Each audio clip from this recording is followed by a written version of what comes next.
Madhuja Joshi and you're watching the show that's not just about what's interesting, but what is in your interest. And what are the points of interest today? Usaid, American funding, were taxpayer dollars sent to India to increase voter turnout. Why is the US so interested in how voters are turning out in India? Or was this a euphemism for something else altogether? It's been a week since India's Got Latent, a comedy show, landed its makers, participants, even editors in hot water. Are things going too far, with actual death threats now being issued? And we also tell you how Delhi NCR, the National Capital Region, was rocked by an earthquake. Are you even ready for something worse happening? But first up, let's talk about the raging debate over US aid. Technically, it's supposed to be an altruistic project where issues that matter are addressed worldwide by America by sending funds to those countries. But did they try and influence the election process of several countries, a process that is strictly an internal matter of every sovereign nation? What is now coming to light is that attempts may have been made to influence Indian voters in the garb of increasing turnout. The Elon Musk-led Department of Government Efficiency in US has cancelled US aid allocation of $21 million, which is over 180 crores, that was meant to increase voter turnout in India. That's right. America, in its much vaunted role as the beacon of democracy, sent out its taxpayers' money to NGOs, and in India's case, to try and educate voters and hike their participation in the electoral process. Do you realize how alarming this is? Isn't it tantamount to regime change, and was such an attempt made in 2024 general elections as well? Well, Donald Trump certainly thinks that it's a very real possibility. I would like you to share with us if you think USAID had a role in election interference in the US in 2020 and Indian elections in 2024. Yeah, I think they probably tried. So it could have had a role. There were a lot of bad things that happened in 2020. I think bad things happened in 2024, but it was too big to rig. So let's take a look at how these funds reach India. Usaid funds a non-profit organization based out of America called Consortium for Elections and Political Process Strengthening. Its short form is CEPS. CEPS call themselves as a non-profit organization that supports elections and political transitions across the globe. Now, CEPS works in partnership with 3 international NGOs. International Foundation for Electoral Systems, or IFES, the National Democratic Institute, or the NDI, and the International Republican Institute, or the IRI. Now, does IRI sound familiar? It should, because it's been in the news very recently for destabilizing Bangladesh, for having a role in the so-called student protests that ended with the regime change operation and Sheikh Hasina being thrown out of government. It now appears that a large part of the funding in India came through the other 2 organizations, IFES and NDI.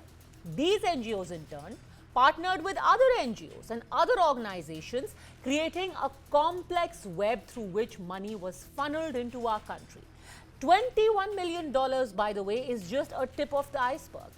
In total, $486 million have been given to CEPS and has now been stopped by the US government.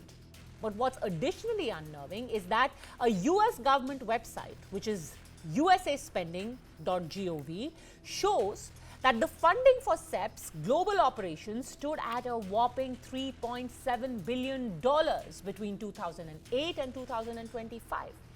This includes that $20 million fund for fiscal federalism in Nepal, $47 million for improving learning outcomes in Asia, and $29 million to strengthen political landscape in Bangladesh. And well, we all know exactly how that landscape in Bangladesh was strengthened. Incidentally, the CEPS website has now gone offline. A 30-year-old organization's online presence has just been taken off, wiped out. after the heat on its parent donor USAID was turned up. We then took a look at the International Foundation for Electoral System, IFES. The same IFES which worked in close cooperation with CEPS, and out here we got some leads on their financial dealings. While the CEPS website is shut, IFES portal is a virtual goldmine. In 2018, funds worth $3,19,667 was sent through IFES for its India operations. That very document shows that the previous year, in 2017, this amount was $3,18,614. The amount given for subsequent years are no longer available on the website. In fact, who knows? This figure also may vanish overnight. There are more troubling observations there. IFES website shows that among its partners are Open Society Foundation, that is of course run by George Soros, a personality who has his fingers seemingly in many pies in India and who was famously heard saying that he wants the Modi government gone. Another surprising partner that we found on this website was the Election Commission of India. An MOU was signed in 2012 between this IFES and the Election Commission. Why? The MOU was on election management. Now questions are being asked, and the then Chief Election Commissioner S.Y. Qureshi came out with a statement. He argues that the MOU made it clear in black and white that there would be no financial and legal obligations of any kind on either side. Any mention of funds in connection with this MOU is completely false and malicious. So he says that of this amount that is being mentioned, there was no financial transaction that took place between IFES with its connections to George Soros and the Election Commission of India. The Congress on its part is saying that by the BJP's logic, the 2012 ruling party was the Congress, and if anyone wanted regime change, then the logical answer to that would be that the BJP is the one who would have taken USAID to effect this kind of regime change. $21 million की जो funding हो रही थी वो राहुल गांधी, महुआ मोइत्रा और कुछ opposition के नेताओं को हो रही थी, जिससे वो डेमोक्रेटिक डेफिसिट भारत के अंदर क्रिएट कर सके। हमने महुआ मोइत्रा की एक स्पीच भी देखी है जिसमें वो पार्लियामेंट में वोटिंग पैटर्न्स और वोटिंग परसेंटेज की बात कर रही है।